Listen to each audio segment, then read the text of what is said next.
ayan guys, umuulan pa nga yun. Narinig niyo yung ulan. So, meron ako ditong isda na fillet. Tapos, i-steam ko siya.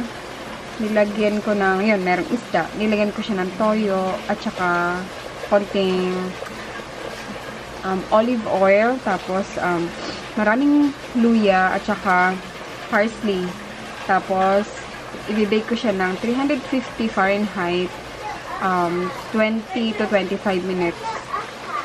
So, nilagyan ko pala siya ng konting tubig kasama ng toyo at saka ng olive oil pang steam. Tapos, tatakpan ko siya after.